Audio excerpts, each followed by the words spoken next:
Tetapi sidang media yang Kian Meng bangkitkan itu bukan caranya. Kalau pada saat anda telah tewas, anda cuba katakan bahawa kami tak salah, yang salah adalah pengundi, tak boleh lah. Dan itulah cara anda akan terus kalah.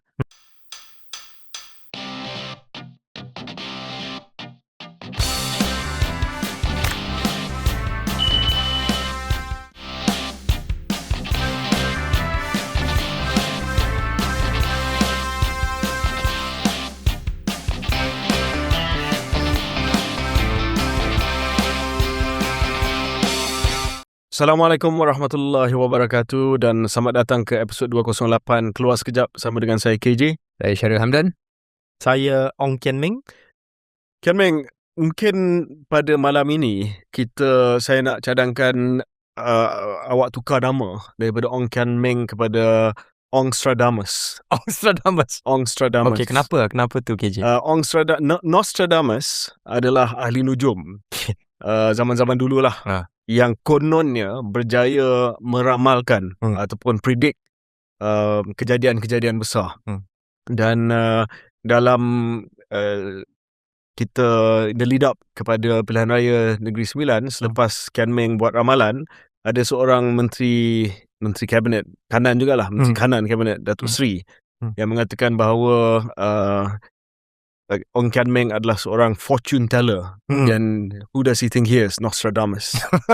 Tetapi saya ucapkan tahniahlah sebab sekali lagi selepas ramalan. Dia sebut Nostradamus? Ya, dia Nostradamus. Ya. Dia mempertikaikan lah. So selepas ramalan yang tepat dengan di PRN Johor, sekali lagi tepat. Tahniah, syabas. Terima kasih. Tetapi buat masa sekarang saya tak terima apa-apa tawaran untuk membuat ramalan selain daripada pilihan raya negeri dan juga pilihan raya umum. Untuk saham semua tak boleh lah. Saham dan mungkin benda yang tak halal tu saya rasa tak begitu sesuai untuk saya melibatkan diri. Saya nak cadangkan mungkin mula perniagaan Ong Market macam Poly Market. Macam Poly Market tu. Ya, mungkin saya boleh mempertimbangkan tu. Ong Market pun ada Ong lah. Good idea, right? Ya. Mungkin selepas pilihan raya umum saya boleh oleh kerana dia sektor yang tersebut, saya dan Syariah tak boleh terlibat lah. Saya tak boleh. Kena patuh syariah. Ya, betul. Akan sentuh tentang perniagaan patuh syariah nanti. Bukan, saya pun ada prinsip untuk tidak melabur di mana-mana saham di Malaysia, oleh kerana mungkin ada conflict of interest jugalah. Tu pendidikan saya. Even now, ya. Disebabkan pengetahuan. Oleh kerana saya ada perbincangan dengan ramai orang corporate dan tak mau ada conflict of interest, ada orang kata ni insider trading atau apa. Jadi untuk mengelakkan semua spekulasi ni, itu adalah pendirian saya. Yeah. But anyway, right on the money, you got it again. Dan seperti mana yang kita tahu, PN telah pun gabungan tersebut telah menang 25 kursi seperti mana yang diramalkan oleh Kian Meng, dan sekaligus menamatkan pentadbiran Pakatan Harapan. Seperti biasa kita akan go deep dive. Saya rasa Kian Meng telah pun sediakan angka-angka dia, dan selepas itu mungkin Syaril dengan saya akan bagi ulasan tentang angka-angka tersebut. Cuma top line ulasan yang mungkin sebelum Kian Meng memberi angka-angka yang menjadi ialah headlines, penyatuan BNPN memang berjaya diterjemahkan di peti undi. Transferability tu saya rasa kalau tak 100% pun at least is very high lah. Maknanya pengundi BN undi calon PN, pengundi PN undi calon BN, seperti mana yang telah pun dirancang. Undi Cina kita serah kepada Kian Meng nanti pergi ke mana. PH gagal sekali lagi meyakinkan pengundi Melayu. Faktor Datuk Seri Aminuddin ataupun Tok Min yang dipanggil sebagai Tok Min tidak seperti On Hafiz lah di Johor. Bersatu gagal sebagai anything, really. Lost deposit all but one. Dan saya rasa saya berhenti di situ, serah kepada Kian Meng untuk memberi angka-angka dia. Ya, okey. Bagi saya, apabila saya buat ramalan bahawa gabungan BN dan PN akan memenangi 23 sampai 25 kerusi, itu adalah berasaskan vote transferability 80 sampai 90% daripada BN ke PN, dan juga lebih kurang sama dari PN ke BN. Mungkin BN ke PN tu kurang sedikit, tetapi saya rasa tidak memutuskan keputusan mana-mana kerusi yang dimenangi oleh Perikatan Nasional. Itu nombor satu. Nombor dua, saya ramalkan bahawa kadar keluar mengundi di Negeri Sembilan adalah lebih tinggi sedikit berbanding dengan Johor, dan lebih kurang tepat 72-73%. Pada masa yang sama, lebih penting ialah jurang kadar mengundi itu di kalangan pengundi Melayu dan juga pengundi Cina adalah lebih kurang 15%, dan itu adalah tepat. Melayu lebih lah. Melayu lebih. Melayu keluar mengundi lebih kurang 78%. Untuk pengundi Cina lebih kurang 62%. Jadi jurang tu adalah 16%. Ini memberi advantage kepada Barisan Nasional sebanyak 7-8%. Andaian Kian Meng pengundi Cina ni, adakah mereka tak balik ataupun tak keluar? Saya rasa untuk mana-mana PRN ataupun pilihan raya kecil, usaha yang dibuat oleh pengundi Cina untuk balik kampung tu biasanya kurang sedikit kerana lebih ramai mereka mungkin belajar ataupun sekarang bekerja di luar negeri, mungkin di luar negara pun, di Singapura, di rantau Asia dan sebagainya, dan mereka lebih insentif untuk balik waktu PRU.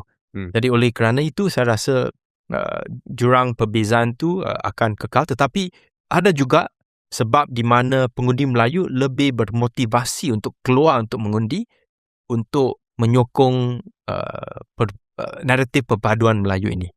Ada beberapa soalan untuk Kian Meng boleh kongsi dengan penonton sedikit sebanyak metodologi. Sebab saya pernah bersama dengan Kian Meng dalam makan malam yang private, dan dalam makan malam tu Kian Meng berkongsi sikit sebanyak lah bahawa congakan itu bukan hanya atas satu formula yang begitu mudah, iaitu transferability semata-mata. Kian Meng ada juga pergi ke kerusi. Setiap kerusi parlimen ataupun kerusi DUN dalam kes ini, dan buat congakan di peringkat lokal itu sendiri. Mungkin boleh kongsi sedikit, itu pertama. Kedua ialah mungkin laju ke depan sedikit, tapi soal bagaimana pengundi Cina biasanya sangat kurang keluar mengundi dalam PRK dan PRN.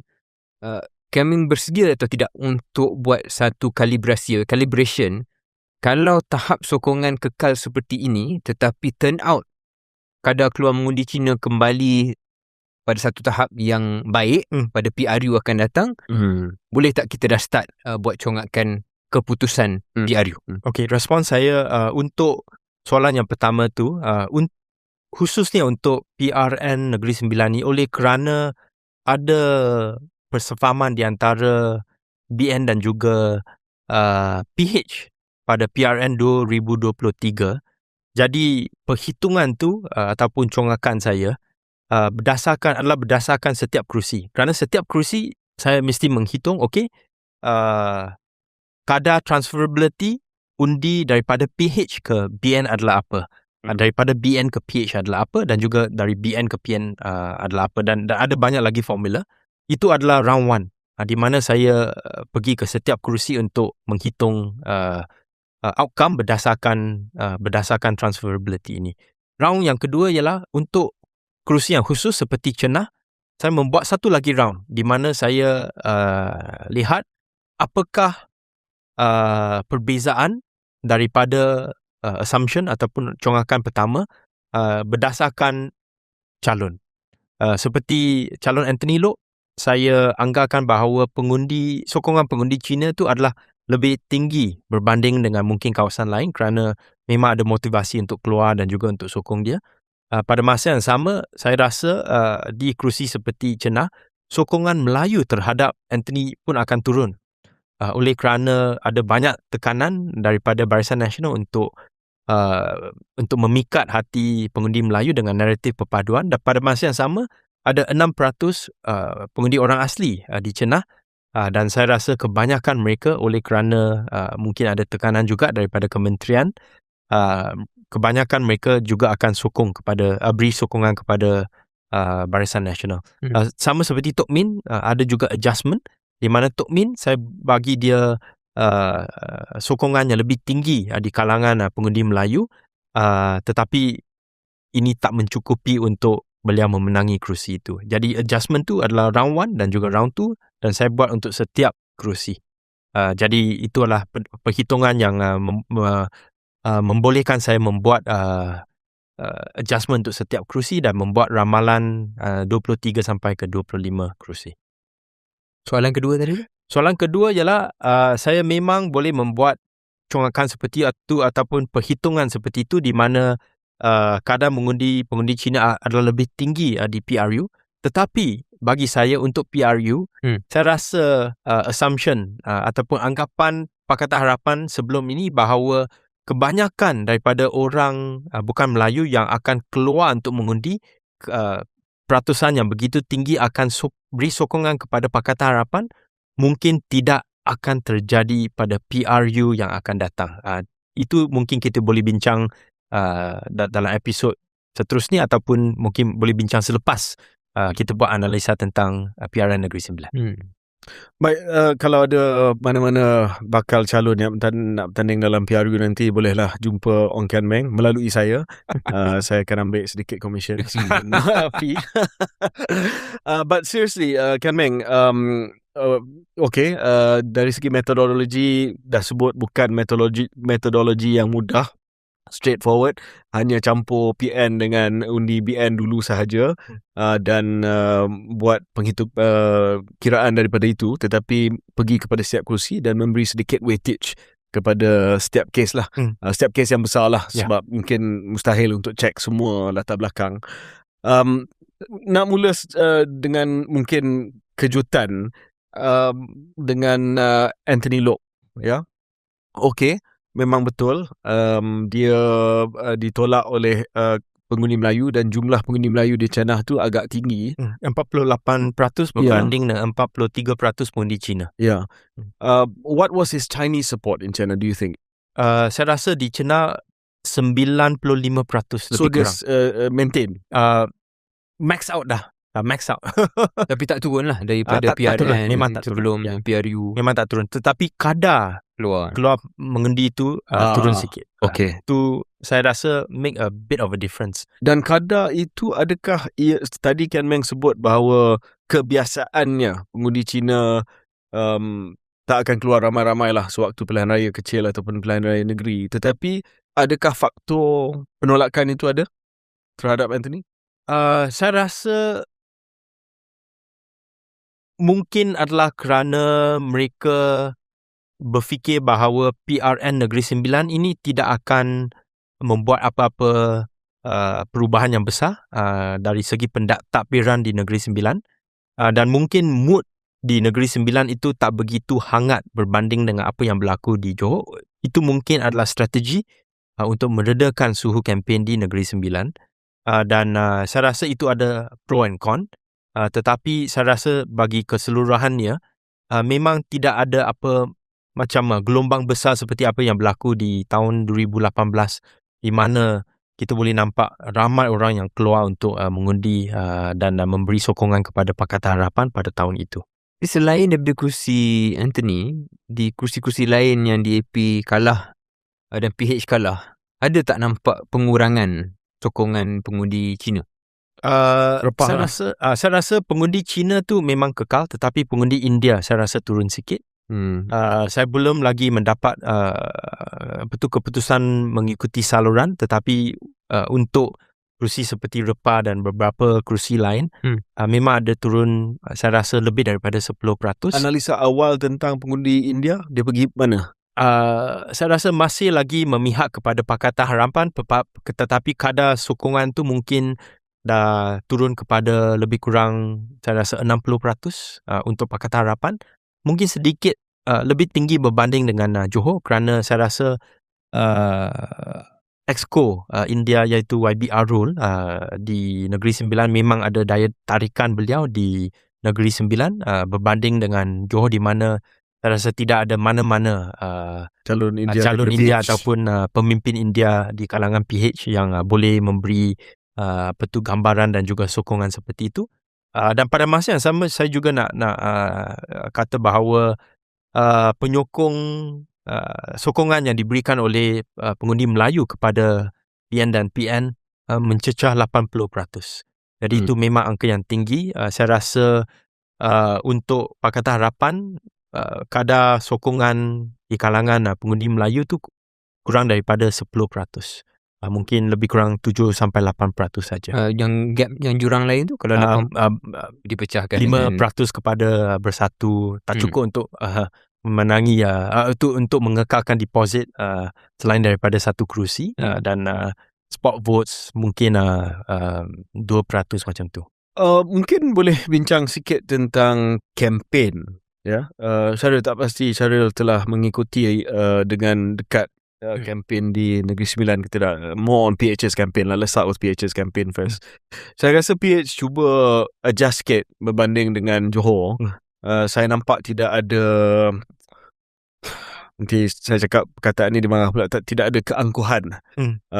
Seolah-olah PM dengar podcast kita pada analisa pilihan raya negeri Johor, di mana kita cakap dia terlalu nada yang marah, intonasi.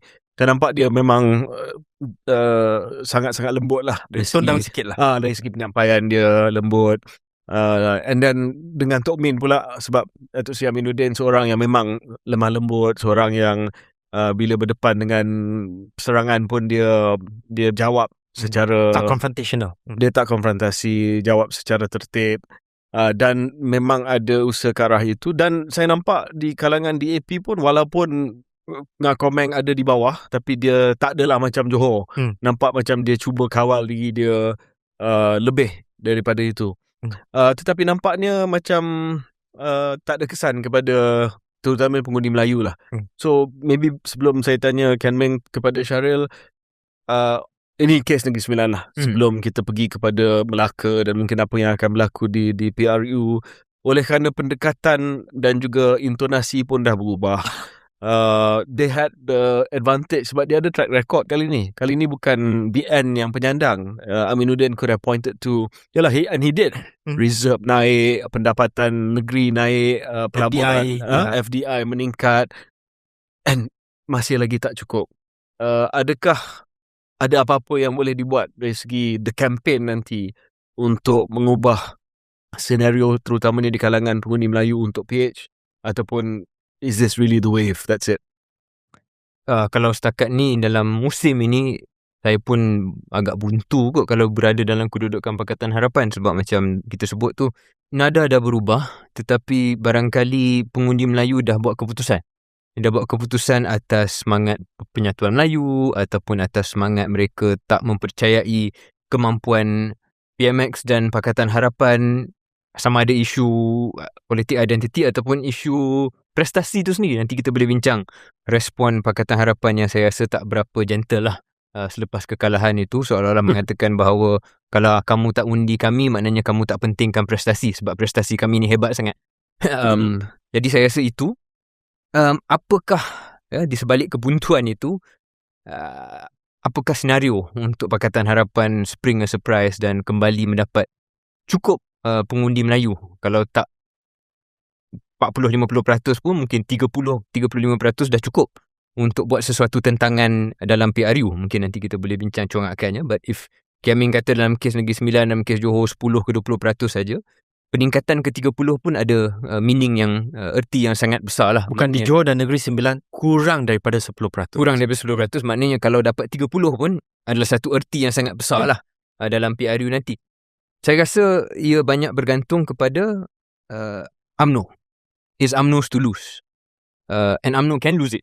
Kalau angkuh, kalau bongkak, kalau rasa macam kita ni dah, ataupun UMNO ni dah boleh menang dan melakukan dan mengatakan beberapa perkara yang mungkin buat orang Melayu tak selesa. Jadi saya rasa is UMNO's to lose.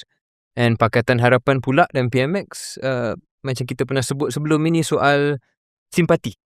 Bila orang Melayu ni melihat kita dah pukul, dan kalau orang tu dah down, dan kalau lawannya UMNO dalam kes ini seolah-olah tidak gentleman dalam cara pengurusan, dan itulah senario yang saya nampak mungkin Pakatan Harapan boleh dapat sedikit peningkatan undi Melayu. Tetapi setakat hari ini, dua faktor tu saya tak nampak. Pakatan Harapan tak nampak makan saman sangat, dan UMNO sehari dua ni pendekatannya agak berhikmah, bijaksana, tak menekan, lebih kurang macam apa KJ cakap dalam 1-2 episod yang lepas. So kalau maintain cara itu, it's difficult to see how they come back. Ya, bagi saya rasa Presiden UMNO Datuk Seri Zahid, saya akan gunakan satu perkataan untuk describe dia punya strategi. Steady. Memang steady. Walau apa berlaku pun, dia pegang kepada persetujuan dengan Pakatan Harapan bahawa UMNO akan sokong kerajaan ini sampai akhir penggal parlimen. Walaupun akhir penggal parlimen tu ada banyak interpretasi, tetapi tak nampak macam cuba nak pull the rug dan cuba untuk force PMX untuk bubar parlimen buat masa sekarang. Tapi benda tu boleh berubah lah. Kalau akan ada tekanan dari bawah. Lepas ni mungkin kita nak bincang tentang RCI tabung haji. Ada kenyataan-kenyataan tertentu yang ada risiko bahawa UMNO boleh over sedikit. Saya nak habiskan Negeri Sembilan sebelum kita pergi kepada implikasi Negeri Sembilan. Tetapi apa yang pasti daripada Negeri Sembilan, seperti mana yang kita dah banyak kali sebut di KS ni, adalah Datuk Zahid Hamidi mempunyai pilihan yang terbanyak di optionality yang paling banyak di Malaysia, dan dia telah buktikan. I mean, it takes somebody with considerable how should I put it, gumption to do what he did to Anwar, and still say I'll support you till the end. Basically he's just beat him dengan another coalition, and to say okay, we're done with Negeri Sembilan, tapi kita maintain lah dulu, steady lah, steady. Ya, seperti apa yang Syahrir kata, saya rasa episod sebelum ni, boleh dikatakan cabaran yang dilontarkan oleh Datuk Seri Zahid ni kepada PMX, kalau tak suka pecatkah, tu memang heavy, tetapi tidak ada apa-apa balasan pun daripada PMX. Dan pada masa yang sama PMX kata okey, tak kira apa yang berlaku di negeri, saya memang akan terus memberi kerjasama kepada kerajaan Negeri Sembilan. Okay, let's just finish the negeri story. The other point is, saya rasa Bersatu gagal dalam 24 kursi, 23 hilang deposit. Saya rasa ada kawasan di mana lagi ramai yang pergi majlis perkahwinan Syaril daripada undi untuk calon Bersatu. Dan soalan yang kita kena tanya selepas inilah, adakah ini basically the end of Bersatu lah. Sama ada Bersatu ada masa depan lagi ataupun tidak. Bagi saya mungkin satu lagi pilihan yang Bersatu ada ialah cuba untuk bekerjasama dengan Pakatan Harapan, satu gabungan baru, dan oleh kerana saya rasa mungkin Bersatu fikir bahawa mereka masih ada lagi sedikit pengaruh di Selangor, itu mungkin sesuatu yang saya rasa PH akan mempertimbangkan. Azmin dengan Anwar bertaut kembali. Tapi dia tidak, kalau setakat macam ni, agak sukar lah untuk PMX ataupun Pakatan Harapan menggantungkan sokongan Melayu tu kepada satu parti yang tak dapat sokongan Melayu setakat ni. Betul. So itu pun bukan satu option yang baik untuk PH kalau itu option yang ada lah. Sebab PH tak ada aduan Melayu selepas by-election ni. Ya, di Negeri Sembilan. Tak ada langsung. Amanah tak deliver, PKR calon Melayu pun tak boleh nak deliver. So macam Syahrir katalah, what makes us think that Bersatu can, unless of course the Selangor factor lah. Tapi saya nampak macam wave ni tak kisahlah sama ada dia di Selangor ke pengundi Melayu. So far made up their mind. Mungkin terakhir sekali, 2 poin terakhir sekali kita nak tutup soal Negeri Sembilan sebelum kita pergi implikasi Negeri Sembilan, adalah satu, ada naratif yang mengatakan, yang cuba dimainkan oleh PH, terutamanya yang kata Barisan Nasional ni menderhaka kepada institusi raja yang di-Tuan Besar Negeri Sembilan lah. So that was used I think quite extensively, tetapi tidak mempengaruhi pengundi. Itu tidak bermaksud with respect to institusi yang Tuan Besar,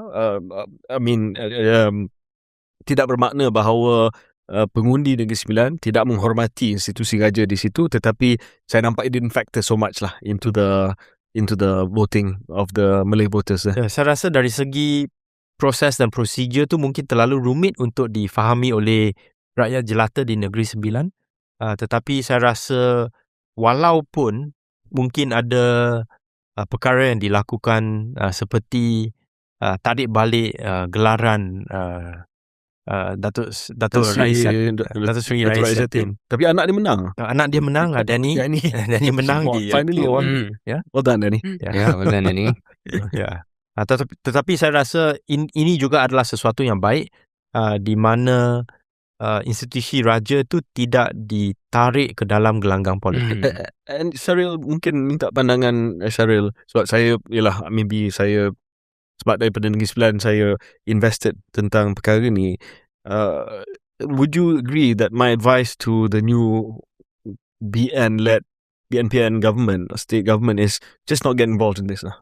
Biar dia selesaikan di peringkat adat. Yeah. And, I mean, this why would you? Dah menang lah. Yeah. It's not our. Tak nampak apa kelebihan dalam keadaan ni. Benda dah jadi dan kita harapkan kemelut itu selesai. And that should be above politics, walaupun selama ni ada pembabitan suka atau tidak suka. Okay, saya ada satu soalan yang terakhir untuk Syaril dan KJ.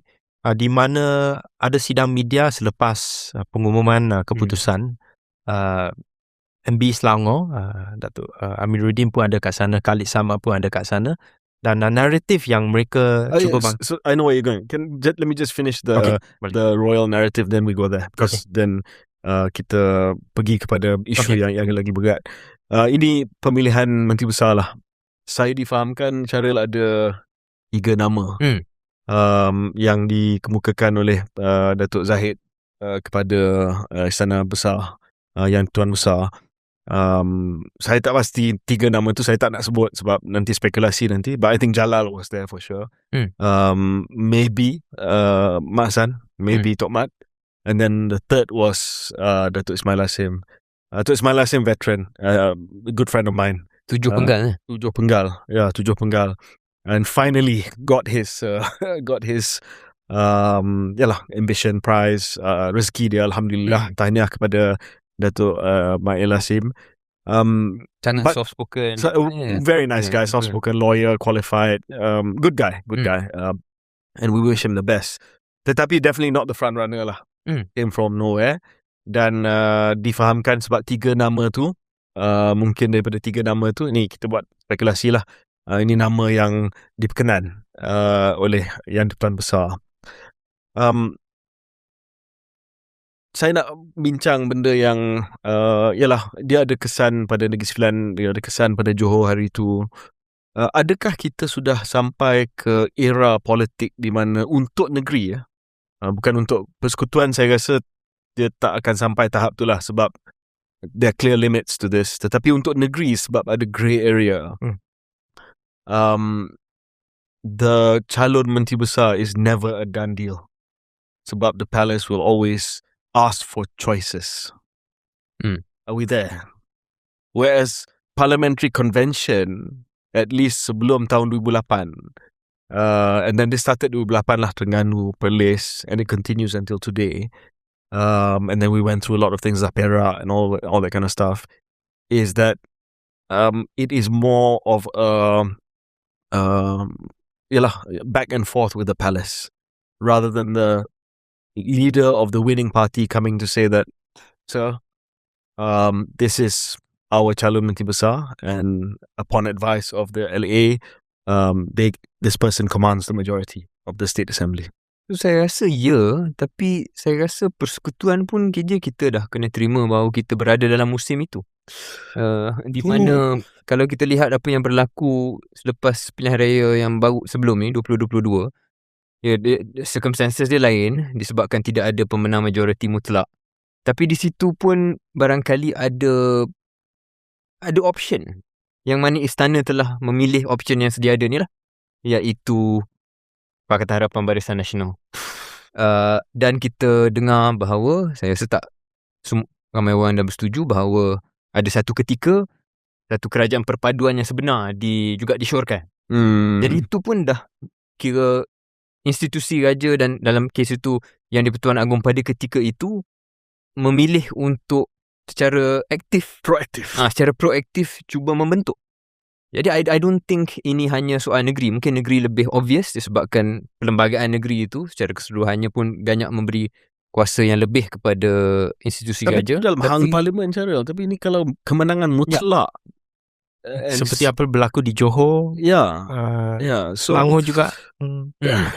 Ya, faham. Ya, dari segi mekaniknya hang tu kita faham lah, raja kena ni, istana negara kena mainkan peranan. Tetapi bila dah ada kemenangan mutlak, the convention should be that it is the leader of the party that suggests, kan.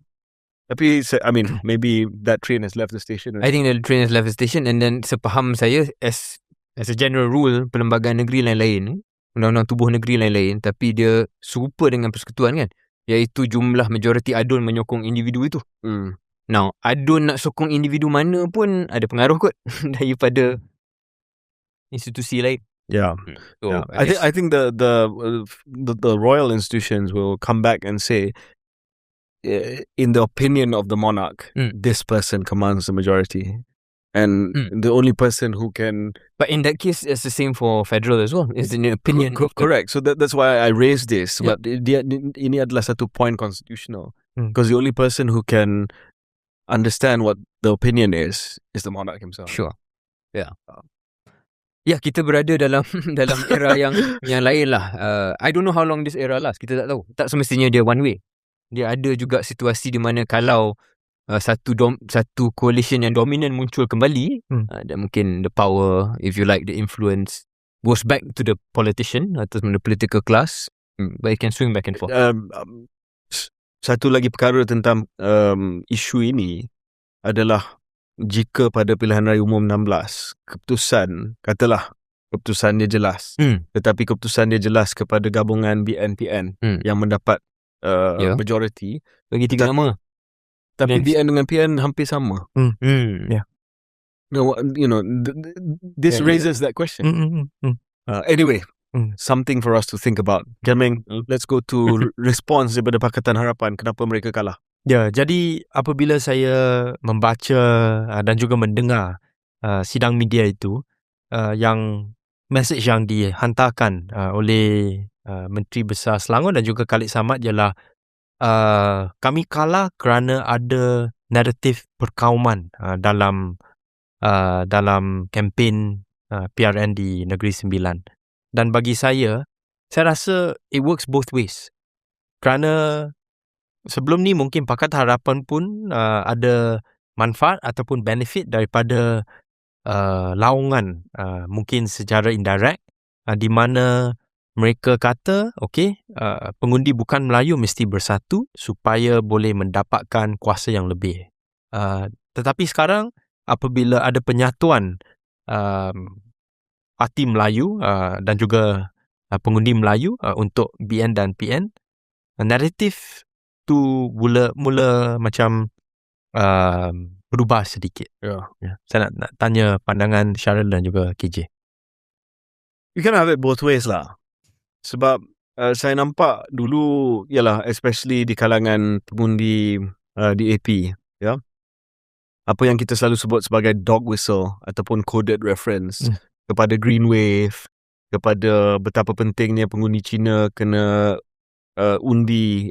kena bersatu untuk undi PH untuk menghentikan Green Wave ini, ada konotasi yang sama, lebih kurang sama dengan apa yang disebut oleh calon-calon daripada BN dan PN, iaitu termasuk saya juga, iaitu penyatuan Melayu, untuk memastikan bahawa kepentingan Melayu dijaga dengan baik.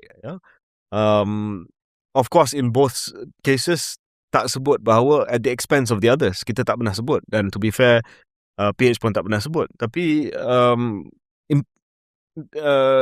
makna dia sama. Makna dia sama. So kalau nak cakap kita kalah sebab pihak lawan main sentiment ataupun angle perkauman, saya rasa pertamanya awak pun dulu main benda yang sama. Doesn't make it right. Kedua, nak kata langsung tidak ada kempen berkaitan dengan dasar pun tak betul juga. Saya tengok banyak video yang kata BN tak pernah sentuh langsung tentang penyelesaian, tentang apa yang mereka nak buat dari segi dasar kerajaan negeri. Banyak tempat yang saya pergi, saya sendiri bagi ceramah. Sebelum saya bagi ceramah, calon bagi ceramah, orang lain bagi ceramah. Saya rasa yang kita sentuh pasal penyatuan Melayu ni sikit saja. I remember I was giving ceramah in with Chong Sin Woon. Kita cakap soal PBT, soal cukai pintu, soal pekerjaan, FDI, tapi itu tak di pick up. So itu pengalaman saya lah. Nanti sebelum saya kecam sebagai bias dan sebagainya, that's my view. Beberapa poin. Satu ialah ini bukan kali pertama Pakatan Harapan masuk pilihan raya. Dah tahu kot politik identiti ni sebahagian daripada realiti politik di Malaysia. Dan tugas anda sebagai Pakatan Harapan, kalau anda tak sokong politik identiti, adalah untuk menawarkan satu naratif yang lebih baik, yang boleh membuatkan orang kata, okey, walaupun ini bukan coalition ataupun pakatan yang berasaskan penyatuan Melayu, tapi saya sebagai orang Melayu sanggup nak bagi undi sebab prestasinya baik, sebab retorikanya baik, sebab janji reformasinya ditunai. Tapi kalau anda tak dapat berjaya untuk meyakinkan dengan naratif anda itu, tak bolehlah anda tiba-tiba terkejut bahawa politik identiti adalah sebahagian daripada motivasi cara orang mengundi. Itu pertama. Kedua, saya tak nak ulang, tapi saya setuju bahawa Pakatan Harapan pun bukan tak pernah beruntung dengan politik identiti, cuma di side yang sebelah. Poin ketiga ialah, di saat anda telah tewas, apa yang pengundi mahukan, termasuk pengundi yang menyokong anda, adalah untuk memamparkan sekali lagi nada yang sederhana, yang mirip kepada, to be fair, saya guess PMX keluarkan kenyataan yang yelah, dia macam makan ubat lah. Dia kata, tahniah kepada Barisan Nasional, Pakatan Harapan. Dia bagi kenyataan yang bukan marah pengundi. Tetapi sidang media yang Kian Ming bangkitkan itu bukan caranya. Kalau pada saat anda telah tewas, anda cuba katakan bahawa kami tak salah, yang salah adalah pengundi, tak boleh lah. Dan itulah cara anda akan terus kalah. Sebab pengundi akan nak double down kepada alasan yang anda tak boleh, yang anda telah berikan itu. Jadi saya rasa dari 3 poin itu, semuanya satu analisa yang menunjukkan respon Pakatan Harapan dan analisa mereka sendiri tidak tepat. Saya cuba nak tambah satu poin. Ialah Pakatan Harapan telah menjadi kerajaan di Negeri Sembilan 2 Penggal. Tentu ada ramai ahli majlis, ketua kampung Melayu di kalangan PKR dan juga Amanah, mungkin juga DAP ada, yang berprestasi baik. Seperti mana yang saya lihat di Johor. Ada seperti Panir di Perling, dan mereka ada track record untuk bekerjasama dengan masyarakat, terutamanya masyarakat Melayu di tempat PKR dan juga Amanah. Tetapi saya tak nampak macam ada 1-2 calon yang naik dari kalangan ahli majlis untuk menjadi calon kuat PKR ataupun Amanah, yang boleh ada sedikit sebanyak membuka ruang untuk menarik pengundi Melayu berdasarkan track record beliau di ahli majlis, sebagai ahli majlis di kawasan. Jadi saya rasa itu juga merupakan sesuatu yang sedikit aneh lah untuk saya selepas Pakatan Harapan dah jadi kerajaan 2 Penggal. Satu lagi yang saya dengar, dan ini saya tak cukup masa untuk saya cuba cek, ada juga yang menyatakan bahawa beberapa calon daripada PKR adalah mereka yang kalah dalam pemilihan dalaman PKR. Dan itu telah menyebabkan internal dinamika dalaman sendirilah. Saya rasa itu bukanlah penyebab besar, tetapi dia menambah kepada elemen-elemen negatif kepada pilihan raya negeri di Negeri Sembilan. Jentera dan sebagainya. Mungkin lah. Bila orang yang tak pegang what do they call it, cabang, tidak menjadi calon, dan of course jentera akan ada masalah dan sebagainya. Okey, mungkin kita break seketika dan kita kembali kepada implikasi daripada PRN Negeri Sembilan.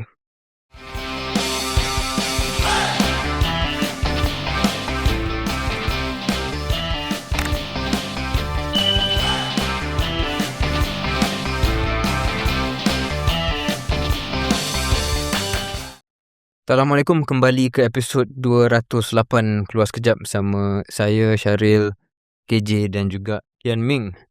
Kita dah selesai mengupas khusus berkenaan dengan Pilihan Raya Negeri Sembilan. Kita nak masuk ke segmen kedua dengan lebih tersusun bincang tentang implikasi. Bukan semata-mata untuk Negeri Sembilan tetapi ke arah masa depan. Sama ada membawa ke Melaka, sama ada membawa ke negeri lain, ke Sarawak misalnya, ataupun terus kita nak bincang juga tentang pilihan raya umum secara keseluruhan. Okay, soalan yang pertama saya nak bangkitkan untuk kedua-dua KJ dan Kian Ming jawab adalah soal kelestarian bagaimana mampu Pakatan Harapan dan Barisan Nasional Kerajaan Madani ini kekal dalam keadaan apa yang telah berlaku di Johor dan di Negeri Sembilan. Mungkin Kian Ming nak komen dulu. Boleh ke kekal sampai 2027? Saya rasa susah untuk kekal oleh kerana ada lagi pilihan raya negeri yang mungkin akan dilaksanakan di Melaka dan juga Sarawak jikalau parlimen tak dibubarkan sebelum itu. Jadi ketegangan tu masih akan ada dalam kabinet. Itu nombor satu. Nombor dua, saya rasa untuk dasar ataupun penggubalan perlembagaan yang diperlukan untuk dasar yang penting seperti separation of AG dengan Had Penggal PM. Had Penggal PM untuk 10 tahun, jikalau tidak ada persetujuan, dan saya rasa mungkin sekarang persetujuan tu kemungkinan tu kurang sikit, ketegangan tu akan menjadi lebih besar berbanding dengan apa yang ada sekarang. Kita juga boleh nampak bahawa di sesi parlimen yang baru selesai ni tidak ada voting ataupun undian untuk had penggal 10 tahun untuk PM untuk jawatan Perdana Menteri, dan ini akan menjadi lebih serius saya rasa kalau isu ni boleh dipanjangkan. Tapi sebelum saya bagi pandangan saya, Kian Ming, saya nak tahu sebab saya difahamkan Kongres khas DAP akan diadakan pada bulan ni. Berapa hari bulan? 16 hari bulan Ogos selepas PAU. Nanti saya akan mengulas tentang PAU lah. Perhimpunan Agung UMNO. Tapi 16 hari bulan Ogos. Okey, kita rakam episod ini pada hari Isnin 3 hari bulan Ogos pada jam 8.50 malam. Saya difahamkan sekarang ini sedang berlangsung mesyuarat CEC DAP dan Anthony Loke akan bagi sidang akhbar selepas ini. Jadi ialah kalau apa yang kita cakap ni overtaken by events, kami mohon maaf. Tetapi saya rasa malam ni saya agak terkejut lah kalau malam ni dia akan umum nak keluar daripada kabinet. Mungkin Kian Ming boleh ceritakan sedikit apa perbincangan dalaman yang sedang berlaku, without of course revealing names and all of that. I respect your position, tapi what are the considerations inside the upper levels of DAP leadership on whether to stay or to go, dan macam mana dia nak kawal kongres khas pada 16 hari bulan? Sebab leaders bila dia buat PAU ataupun kongres, dia nak cuba kawal the floor lah. Betul. Otherwise they cannot control the narrative. So what's happening? Ya, untuk Kongres khas DAP yang akan berlangsung pada 16 Ogos ni, saya rasa apa yang Anthony Loke akan mengumum pada malam ni adalah wording untuk pengundian wakil, sama ada menteri dan juga timbalan menteri DAP patut letak jawatan atau tidak. Dan pada masa yang sama, mereka akan terus sokong kerajaan Madani sampai ke akhir penggal parlimen ini. Tapi luar daripada jemaah menteri lah. Luar daripada jemaah menteri sebagai backbencher. Pada masa yang sama, saya rasa wording tu tidak akan menyatakan jikalau wakil tu menentukan bahawa Timbalan Menteri dan juga Menteri patut letak jawatan. Tempoh masa tu tidak akan dinyatakan, tetapi terserah kepada CC untuk membuat keputusan sama ada mereka nak letak jawatan segera ataupun nak tunggu selepas bajet. Saya rasa itu adalah satu perkara yang penting. Pada masa yang sama, perbincangan dalaman ialah oleh kerana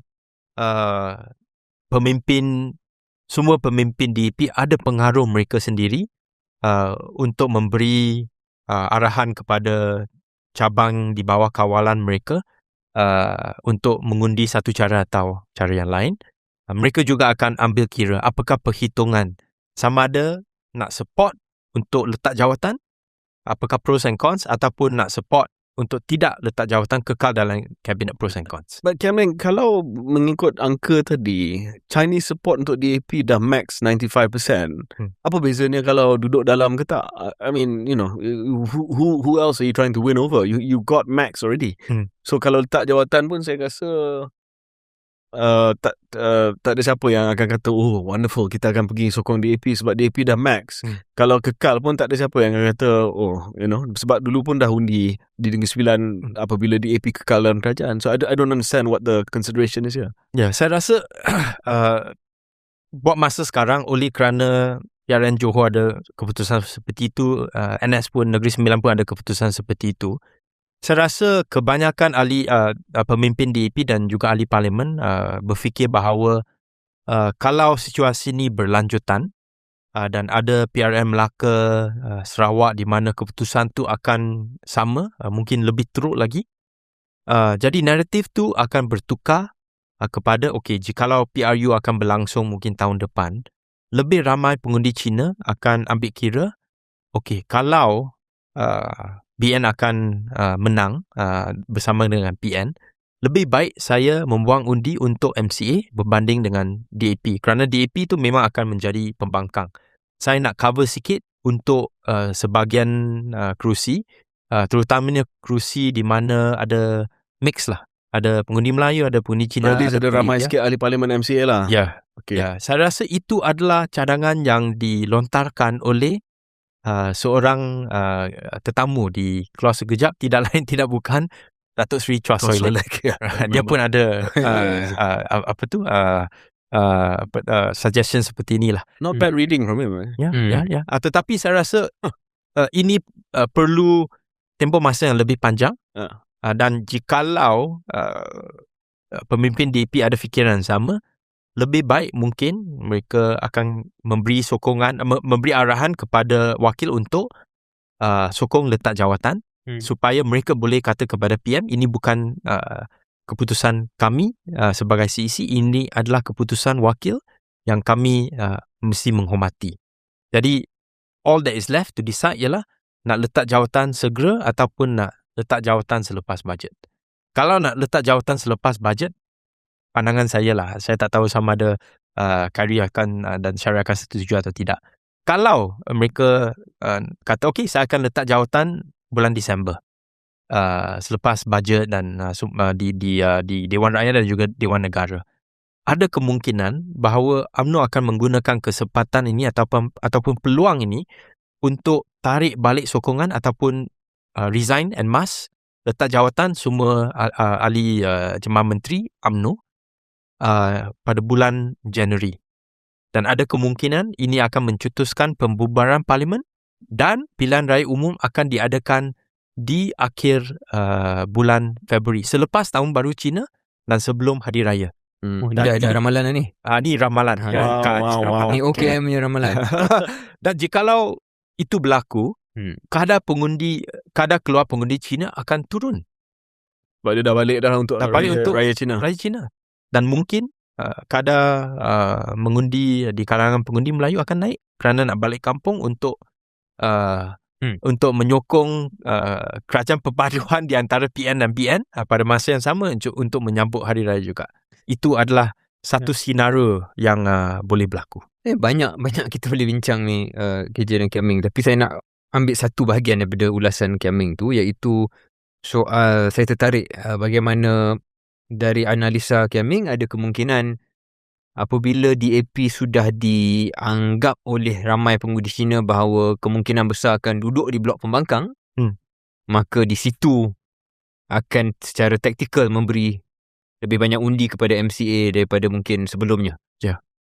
Apa beza letak jawatan ataupun tak letak jawatan sama ada sekarang ataupun bulan 12 atau bulan 1 kepada congakan itu? Sebab kalau itu congakannya, itu adalah satu sifir dan congakan yang sangat tidak baik untuk DAP. Dia seolah-olah the moment the question of you being in government is no longer there, ataupun kemungkinan anda duduk di kerajaan dah no longer there, pengundi Cina will say might as well I give it, I split my vote sikit dan bagi balik pada MCA. Kalau letak jawatan, adakah ia akan mengubah sifir? Saya rasa jikalau PRU dijalankan lebih awal sikit, mungkin bulan Oktober, saya rasa DAP masih lagi ada momentum yang dibawa dari PRN Negeri Sembilan. Mungkin juga boleh menggunakan taktik untuk menakutkan pengundi Cina. Okey, mesti sokong PH dan DAP. Jikalau tidak, gelombang hijau biru ni akan melanda seluruh negara. Pengundi Cina masih lagi perlu DAP untuk defend hak-hak orang bukan Melayu, khususnya pengundi Cina. Saya rasa naratif tu mungkin boleh pakai jikalau PRU dijalankan dalam masa 2 bulan ni. Tetapi jikalau lepas PRN Melaka, lepas PRN Sarawak, yang message tu saya rasa tak begitu sebab sesuai akan lagi. mengesahkan bahawa DAP takkan menang, takkan boleh menang. Jadi the sooner you do it, the better. So on PAU, sebab Ken Meng dah bagi ulasan tentang parti anda, so saya cuba pula untuk parti saya. Sorry, just to nak lapor pada Syaril, saya menang G7. Tanya. Menang G7. It's I've never, wow. You've never been G7. And I was at the meeting. Next level. Untuk makluman pendengar dan penonton KS, perwakilan ke Perhimpunan Agung UMNO terdiri daripada wakil daripada setiap bahagian. Ada beberapa pemegang jawatan daripada bahagian yang mendapat secara automatik dapat jadi perwakilan. Ketua bahagian timbalan, naib, ketua wanita, pemuda, puteri. Saya rasa ketua penerangan. Penerangan. Sorry, penerangan also. Oh yes, sorry. Itu semangat kecil saya. So mereka semua dapat automatik. Selebihnya 7 tu kena menang dalam mesyuarat AGM bahagian. So AGM bahagian akan ada side agenda untuk pilih 7 orang daripada semua perwakilan cawangan untuk pergi ke Perhimpunan Agung UMNO lah. Ini adalah bahagian Sungai Buloh. Of course, Sungai Buloh. So saya offer nama saya, dan saya tak ada pada waktu saya ada persidangan dekat Jepun dan WhatsApp lah. Campaign WhatsApp lah. Campaign WhatsApp, campaign ketua bahagian. So saya dah jadi G7. So coming back to it, the PAU. So my feeling, of course akan ada saber rattling, you know this, dan apa yang kita kena tengok adalah bagaimana Presiden Datuk Seri Zahid kawal keadaan. Saya rasa dia akan bagi saber rattling itu berlaku. Maksudnya dia akan bagi beberapa pembahas, terutamanya pembahas yang famous. Akmal, pemuda akan mula dengan ucapan ketua pemuda pasti. Sebab Akmal Melaka, dia akan cakap lepas Melaka kita pergi aje lah terus. Saya anggap dia akan ambil pendirian tersebut. Lepas tu dalam perbahasan ucapan Presiden akan ada beberapa negeri yang kata tak payah tunggu lama lah, we have them where we want them. Where we want them, we just take it now. Dan saya rasa Datuk Zahid akan dia akan biar dulu, dan dia akan guna penggulungan dia untuk buat apa yang dia nak buat, which to me, saya masih lagi kekal dengan pandangan adalah dia akan, selepas dia lepaskan perbahasan dan juga pemimpin-pemimpin yang bawah ni untuk pukul gendang perang, dia akan redakan keadaan. Dia akan kata okey, tak apa, kita dah mula pulih, tetapi jangan rush dulu, jangan gelojoh. Kita masih lagi dalam keadaan krisis dunia, what I said before lah, dan kita kekal bersama dengan PH sehingga pilihan raya umum yang akan datang. Again, dia punya line lah, and I think that's where it will end. Dan dia bila dia buat macam tu, ialah kedudukan dia lagi kuat. Sebab dia tunjuk bahawa dia pegang semua all the cards. Nak pergi sekarang pun boleh, nak tunggu pun boleh. It's basically up to me. Melihat kebarangkalian itu dan bacaan KJ bahawa itu yang akan berlaku, ada tak KJ dan Kian Ming lihat kemungkinan Pakatan Harapan dan PMX, salah satu move dia tak banyak move yang ada ni yang kita boleh baca, adalah untuk, bukan dia tetapi pihak PH memprovokasi UMNO supaya cepat tarik, tergelojoh. Sebab mereka juga tahu bagaimana saber rattling dalam istilah KJ itu ialah dia boleh urus dalam PAU, tapi once you started that ball rolling, tak boleh kawal semua kenyataan yang keluar. Dan ada sahaja kemahiran politik untuk cocok supaya tergelojoh dan dilihat gelojoh, dan suddenly momentum yang memihak kepada UMNO dan BNPN ni boleh direncatkan sedikit. Is that a potential move ataupun I guess andaian di sebalik soalan Syaril tu adalah kalau kita ada pilihan raya umum kali yang cepat, ia tidak menguntungkan BN, tapi bagi pandangan saya at the moment lah, present mood ada sekarang ke ada tahun depan ke, the wave is just gonna happen. It's just you're just being a bit more gentlemanly lah, that we will just see it out whenever you're ready, sir. Tetapi bagi saya ada satu soalan mungkin ditujukan kepada KJ dan Syaril juga boleh tambah. Jikalau DAP, wakil DAP di Kongres Khas itu mengundi supaya menteri dan juga timbalan menteri itu letak jawatan, adakah ia membuka ruang kepada Dr. Sri Zahid untuk kata okey, memandangkan situasi begini, saya rasa lebih baik jikalau kita bubarkan parlimen, ataupun kita juga nak meletakkan jawatan sebagai menteri dan timbalan menteri? Pandangan saya sekarang lah, saya rasa dia takkan buat apa-apa. Tapi ada juga, selain daripada kita tolak tepi hubungan peribadi Datuk Zahid dan Datuk Sri Anwar, which hanya mereka berdua tahu sebenarnya status hubungan tu macam mana, whatever gossip dan kabar yang kita dengar di belakang. Kita tolak tepi yang itu, Datuk Sri Zahid juga dah menonjolkan berkali-kali dalam kerjaya dia dalam 3, 4, 5 tahun kebelakangan ni, the decisiveness is very high. Dia boleh buat kejutan. Dan macam Kian Ming dah cakap 2 kali ni, I know where Kian Ming is going with this. Datuk Zahid boleh mengatakan yang tarik handbrake dulu bukan kita. Yang tarik handbrake adalah DAP. Dan dah tak kukuh dah kerajaan ni kalau menteri ramai yang letak jawatan. So kalau dalam DAP pun dah tak ada keyakinan untuk bersama dalam kerajaan, kita kembalikan mandat kepada rakyat. Ya. So that is point Kian Ming basically cover Datuk Zahid dalam point gila kuasa lah. Dalam point gila kuasa dia cakap gila kuasa dia orang yang caw dulu. Tapi PH boleh kata DAP dia keluar daripada kabinet saja, dia masih lagi sokong Datuk Sri Anwar dengan kerajaan perpaduan sampai habis. So dia kena fikir di situ juga, sebab saya tahu bahawa Datuk Zahid dia allergic dengan tebuk atap, dia allergic dengan tuduhan itulah, pull support, pull the plug. Dia sangat allergic kepada tanggapan tersebut, perception tersebut. So that's why saya berpendapat bahawa he's setahun lagi pun, so he just play for time. So I guess to nak seimbangkan itu, because that's part of the tu kalau kita lihat ledger, itu adalah poin-poin yang pro kepada apa yang KJ anggap akan patut berlaku lah, iaitu jangan dilihat gelojoh. Tapi KJ sendiri dalam 5 minit tadi membangkitkan bahawa pada pandangan KJ kalau hari ini berlaku PRU, label gelojoh tu pun tak cukup untuk menahan gelombang kemenangan. Kalau anda menunggu setahun, macam-macam boleh jadi dalam setahun KJ. Boleh fumble, boleh keluar kenyataan tak betul, apa-apalah dalam politik ni. Dan actually that is the biggest asset that PMX ada, time.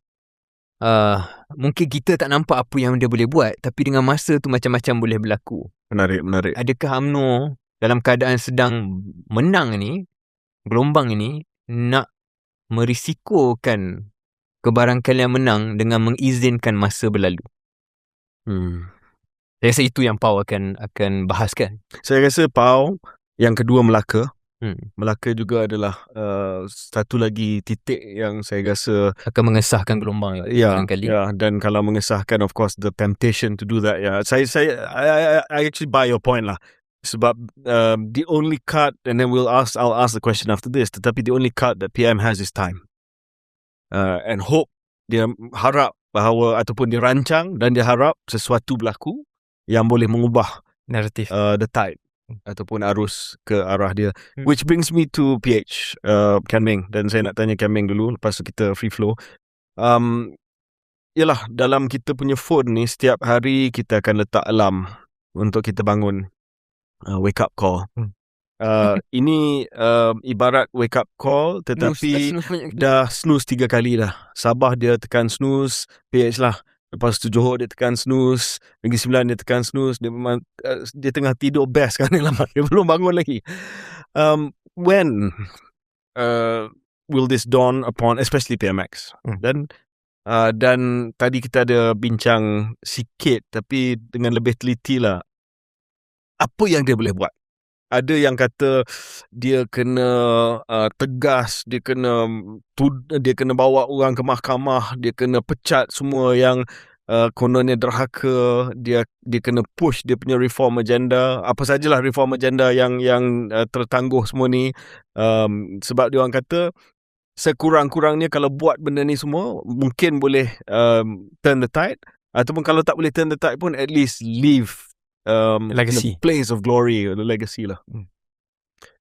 Bagi saya rasa pilihan ataupun optionality PMX tu memang terhad. Tidak seperti Dato' Seri Zahid yang ada banyak pilihan, termasuk bila nak tarik sokongan dan sebagainya. Saya rasa mungkin bajet tu adalah perbelanjaan adalah satu peluru yang boleh digunakan oleh Dato' Seri Anwar untuk memberi lebih banyak gula-gula, tetapi pada masa yang sama oleh kerana fiscal space juga telah berkurangan akibat daripada subsidi minyak yang naik mendadak, perbelanjaan subsidi minyak tu, itu juga adalah sesuatu yang saya rasa tak begitu besar lah dari segi ruang, terhad. Dan sekarang saya rasa DAP sendiri pun rasa frust dengan decision making process PMX, termasuk tidak buat reform yang sepatutnya kena buat oleh kerana manifesto dan janji yang lain sebelum ni. Dan ada kemungkinan juga DAP sendiri nak melakukan sesuatu untuk send the signal, untuk blare dalam clock, supaya tidak ada pilihan lagi untuk tidak mendengar, which is to go out, leave government lah. Okay. Blaze of glory. Boleh tak saya ambil soalan tu dengan cara lain KJ? Lebih kepada, kalau tak terlalu awal untuk kita menganalisa, sebab kita ada Kian Meng kat sini, so the three of us can talk sikit. Kalau tak terlalu awal untuk menganalisa macam mana PH, PMX dan PKR boleh sampai ke tahap ini. Kerana kalau kita pause kejap tengok balik, 3 tahun 3 tahun setengah. Kemenangan bergaya, yalah dia terpaksa buat kerajaan madani kerjasama dengan UMNO BN, dan nampak bahawa masa depan PKR dan PH, dan PKR khususnya, sangat cerah. Sebab akhirnya lawan besar mereka UMNO tu dah bertaut di bawah. Pengundi Cina kekal bersama dengan PH, so dah ada formula itu. Macam mana mereka boleh sampai ke tahap ini, tak sampai 4 tahun, to have lost so much? Now, bila saya fikir balik, and I would love to hear your thoughts. Satu ialah PMX dan PH telah membelanjakan modal political capital mereka kepada perkara-perkara yang tak sepatutnya. Soal tak mampu menunaikan janji-janji reformasi yang mudah. Misalnya memberikan peruntukan yang sama rata kepada semua YB. Misalnya soal MCC, lantikan jawatan tertentu yang dijanjikan pergi parlimen dan lebih terbuka, lebih demokratik dan sebagainya, membabitkan ahli-ahli yang berhormat, tak dilakukan. So modal politik tu dah berkurangan. Yang membuatkan mereka tidak berani membuat reformasi besar dalam ekonomi. Jadi akhirnya reformasi ekonomi yang hendak dibuat itu sedikit separuh jalan. Ada baiknya, rasionalisasi subsidi dan sebagainya, tapi tak all the way. Itu pertama. The spending of political capital was on the wrong side. Kedua, saya rasa adalah nada, bahasa Inggerisnya the moralist tone, yang mana KJ dan saya dah banyak kali ulas lah. Sama ada nada yang tinggi, tetapi soal berulang kali saya lebih suci daripada anda. Moralist ni saya lebih suci daripada anda lah. Yang mana hanya boleh digunakan kalau tindakan anda itu konsisten dengan moralizing position itu. Tetapi tindakan macam saya sebut tadi tak konsisten. Yeah. So, itu dah fail yang kedua. Ketiga yang lebih umum ialah bagaimana somehow saya rasa mereka mengambil pengajaran yang salah daripada pengalaman 2018 ke 2020. You hear me out, eh? The lesson from 2018 to 2020 yang saya lihat adalah kesilapannya mereka seolah terlalu agresif. ICERT, Rome Statute, kenyataan media Kementerian Kewangan dalam dua bahasa. Semua benda-benda yang dilihat hendak mengubah Malaysia. Seolah-olah mereka mengambil pengajaran yang salah, dan bila masuk ke era 2023 ke atas, bukan kesalahannya membuat reform yang terlalu laju. Kesalahannya adalah kurang membuat reform dan menjadi sama seperti parti yang anda kutuk dahulu. Dan mereka underestimate bagaimana pengundi, kalaupun tak suka kepada parti itu, tetapi kalau anda moralizing dan anda tak konsisten, dia sanggup bagi balik kepada yang itu. And leads me to the last point yang adjacent sikit, kemudian saya serah pada kedua-dua anda, tentang UMNO dan BN sendiri. Sebab magicnya UMNO ni, ataupun kalau sebagai ahli UMNO mungkin kerja cakap keramatnya UMNO ni ialah, orang kata dulu kalau UMNO nak menang balik dia kena reform. With all respect, I don't think UMNO is reform. Tapi the political fortunes of UMNO telah reform. I'll touch on that for Tamu Haji. I'll touch on that. Politik UMNO tu masih kekal. Individunya masih sama. Cara politiknya masih sama. Tetapi daripada kalah dulu, dia boleh jadi menang. So macam mana kita nak mengulas tentang poin-poin yang saya sebut, lebih kepada how did PH get to this point, and maybe a last bit about the keramat of UMNO. Mungkin saya start dengan PH dulu. Saya rasa apa yang penonton KS perlu sedar ialah bagi Datuk Seri Anwar, dia menganggap yang equal kepada dia, yang sama rata dengan dia dari segi seniority dan sebagainya dalam Pakatan Harapan, khususnya dalam DAP, ialah lebih kurang 2 orang saja yang masih hidup lah. Kit Siang dan Guan Eng. Guan Eng even memang Kit Siang, jikalau Guan Eng masih lagi berpengaruh dalam DAP, Guan Eng. Dan sebelum itu Kapal, Mendiang Kapal. Dan apabila DAP membuat keputusan selepas PRU ke-15 pada tahun 2022, di mana DAP sanggup untuk tidak mengambil sebarang jawatan tetapi beri mandat kepada Datuk Seri Anwar untuk membuat apa juga gabungan yang dia nak buat, termasuk bersama dengan BN UMNO. Mereka dah concede kuasa itu kepada Datuk Seri Anwar. Pada masa yang sama, apabila perkara seperti ini berlaku dan jawatan diberi kepada DAP Anthony Loke dan menteri-menteri dan timbalan menteri, itu merupakan satu konsesi yang diberikan oleh Datuk Seri Anwar. Dan selepas itu, tidak ada sesiapa pun dalam DAP, mungkin Anthony Loke, yang boleh bang table dengan Datuk Seri Anwar. Maksudnya dalam mesyuarat, dalam in-house punya meeting, terutamanya mesyuarat politik. Majlis Presiden lah. Majlis Presiden pergi sana untuk bang table. Oleh kerana itu, tidak ada apa-apa yang DAP boleh buat untuk memaksa Datuk Seri Anwar untuk membuat reform yang DAP pun sokong. Seperti untuk melantik seorang yang lebih independen kepada jawatan Pesuruhjaya SPR, pengerusi SPR seperti itu sebagai satu contoh. Ada banyak contoh yang lain. So the seeds of that modus operandi bermula apabila DAP membuat konsesi seperti itu. I'm not saying whether that was right or wrong, tetapi itu adalah sesuatu keputusan yang dibuat oleh pemimpin DAP. And after that, apa yang Syahril kata berlaku, telah berlaku. Ya, saya rasa ulasan PH tu saya serah pada Kian Meng dengan poin-poin Syahril tadilah. Dan saya sebenarnya jawatan PM ni dia ada banyak levers dan dia masih lagi ada. Sebenarnya dia masih lagi ada. Tetapi soalan dia sama ada dah agak terlewat untuk menggunakan levers. Mungkin kalau dia buat selepas ASEAN tempoh hari, walaupun ada perpecahan dalaman akibat pemilihan parti PKR, mungkin tak sampai ke tahap ini. I don't know. Sebab I don't know at what point he lost the country lah. Saya rasa di persidangan ASEAN dia masih lagi ada. Remember we had a chat about this, yeah? Do it now. Some point after that he lost the country. And especially the Malays. Pemilihan PKR pun saya tak sebut tadi sebahagian daripada dia pencetus dia lah. Dan lepas tu orang nampak benda yang buruk saja dan tak nampak benda yang baik. Back to keramat ni, dan saya nak sentuh apabila kita cakap tentang CI tabung haji.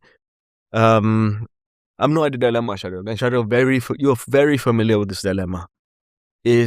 Adakah kita maintain dan menang atas penolakan terhadap PMX dengan PH, ataupun adakah kita nak jadi lebih ambitious? Dan ini pun saya tak tahu penerimaan dalaman macam mana, dan menunjukkan bahawa kita boleh menang bukan atas penolakan kepada PH tetapi atas pemulihan UMNO dan kemuliaan UMNO yang baru.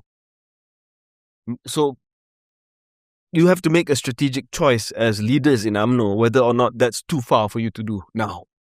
You know what I mean, right? To show that UMNO has changed, to show that it's a different UMNO, ataupun pengalaman Johor dengan Negeri Sembilan suggest that tak payah sebab kita maintain, kita jangan buat apa-apa yang akan cuba kacau benda dalaman, risiko dalaman up, people get upset once you stop talking about reform and all that, dan kita boleh menang dan mungkin kita bincang kemudian for those of us who are progressive minded lah. Tetapi bagi saya, kebimbangan saya adalah bila kita menang nanti, lagilah insentif untuk ke arah penambahbaikan ni tak berapa nak ada lah. Kurang sebab kita menang. So again, you went through this, I went through this before. That internal dilemma is resurfacing as we speak. I think it's resurfacing in you. I don't know whether it's resurfacing the rest of UMNO. Ada Syahril, sudah pasti ada. Dan bila saya mengupas daripada perspektif saya isu tabung haji nanti, I'll show you exactly what the two different worlds are within UMNO, which kerja dah nampak lah. Yang nampak, satu yang status quo, satu lagi yang lebih memilih untuk menunjuk satu pemulihan dan kemuliaan baru UMNO. Tapi sebelum kita pergi break dan last segment on tabung haji, saya nak last point on this post Negeri Sembilan. Bagi saya ialah kita banyak sebut tentang pemenang dan juga the winners and losers of the Negeri Sembilan polls. To me, one of the big strategic or tactical winners is Parti Wawasan. 0-4. Dan and then to be fair, we have friends in Parti Wawasan. Dia bukan menang sebab Parti Wawasan, dia menang sebab dia pandai. Sure. Operate pergi dengan PAS, negotiated the BNPN pact, kerjasama, dan daripada 0 dapat 4 kursi, menang semua 4 kursi. Dan maybe that's short term compared to bersama, tapi bila you juxtapose bersama dengan Wawasan, obviously Rafizi will say he has a longer term in mind. This is for the next 4-5 election cycles. Tetapi dari segi henjutan awal tu, Hamzah knows what to do lah. He knows how to go from 0-4, and probably he'll be around 15 after the GE, or up to 19 lah, whatever it is that he has now, which is not bad for a new party. Hamzah memang operator. Bagi saya rasa memang Hamzah dan juga Wawasan adalah salah satu pemenang di PRNS, tetapi saya rasa kalau nak sebut Hamzah sebagai salah seorang calon Perdana Menteri yang cuba dibangkitkan oleh salah satu dua pemimpin wawasan, saya rasa tu terlalu awal lah dan tak begitu sesuai untuk mood politik buat masa sekarang. Tapi Kian Meng, on that point, just before kita pergi ke break, if you are, kalau anda di tempat Hamzah sekarang ni, tak payah cakap soal Perdana Menteri lah, tapi kalau dalam konfigurasi ini, tawaran dia atas meja adalah timbalan Perdana Menteri dan Menteri Dalam Negeri, I think you'll take it in a heartbeat. Oh ya, memang. Tetapi bagi saya, kemungkinan isu ni dibangkitkan adalah kerana ada beberapa pemimpin dan juga ahli parlimen wawasan buat masa sekarang yang belum lagi yakin bahawa kerusi mereka akan diberikan kepada mereka oleh PAS ataupun UMNO. Jadi oleh kerana itu mereka mau nak sokong Hamzah supaya Hamzah boleh fight untuk kerusi kerusi mereka dari kalangan ahli parlimen bersatu yang telah pergi ke wawasan. Tapi berdasarkan kepada Negeri Sembilan, tak ada incumbency pun tapi dapat 4. Hamzah shows that he can deliver. Ya, kan? Ya, tetapi untuk PRU, saya rasa penghitungan tu berbeza sikit. Okay. Dan soalan terakhir sebelum kita tutup segmen ni pada Kian Meng. Kalau Kian Meng boleh kongsilah. Setelah menjadi Nostradamus, Oracle, tetapi masih sebenarnya ahli DAP. Ya. Buat masa sekarang belum lagi dipecat. Tak ada ke dalam kepimpinan DAP yang melihat daripada kita nak duk mengutuk Kian Meng ni suka kat KJ, tidakkah lebih baik kita reach out kepada Kian Meng, dan kalau Kian Meng masih lagi ada hati untuk sebenarnya lihat DAP berjaya, which I'm sure you do, that's why you're still a member, untuk bantu. Tak ada langsung. Saya ada buat tawaran di sebelum PRN Johor tu, sebulan PRN tu, kepada pemimpin DAP tertentu untuk membuat analisa nombor dan juga situasi on the ground. Pada masa yang sama, saya juga membuat tawaran untuk cuba membantu mereka dan termasuk Pakatan Harapan untuk menulis manifesto untuk Pakatan Harapan Johor. Tetapi saya rasa mungkin pada masa itu mereka dah anggap saya sebagai seorang yang mungkin tidak boleh dipercayai. Duri dalam daging, gunting dalam lipatan. Trojan horse dan sebagainya. Dan sama je sebenarnya. Melayu ni ada ke? Ada. Ya, jadi selepas saya buat ramalan, saya tulis press statement yang mungkin sedikit tajam terhadap DAP. Tidak ada mana-mana pemimpin DAP yang reach out to me. Pada masa yang sama, tidak ada mana-mana pemimpin DAP yang juga mengutuk saya secara terbuka. So I think it's all fair. Mereka tahu saya juga ada peranan sendiri sebagai seorang ahli akademik untuk membuat ramalan seperti ini untuk test saya punya model. So I'll leave it at that. Still in play lah, still in play. Funny, ramalan rhymes with Ramanan. Kita break seketika, kita kembali selepas ini.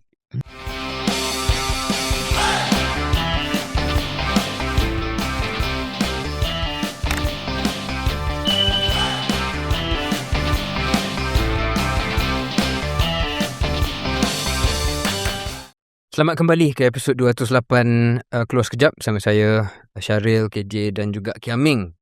Kita nak tamatkan episod ni dengan segmen terakhir. Setelah cakap tentang pilihan raya Negeri Sembilan, pilihan raya umum, implikasi politik, kita tamatkan episod ni dengan satu segmen yang agak berat juga, iaitu ulasan berkenaan dengan Suruhanjaya Siasatan Diraja RCI Tabung Haji yang didedahkan hanya beberapa hari sebelum hari pengundian waktu PRN. Mungkin hanya kebetulan semata-mata. I mean, it was clearly a election thing, right? Tidak memberi kesan barangkali kalau itu adalah satu taktik politik.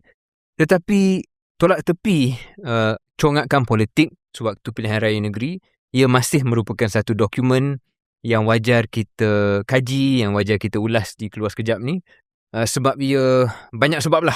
Tapi antara sebab utamanya adalah ini adalah institusi yang sangat dekat kepada politik Melayu, Islam dan juga segala salah satu institusi yang sebenarnya mulia dan harus dimuliakan.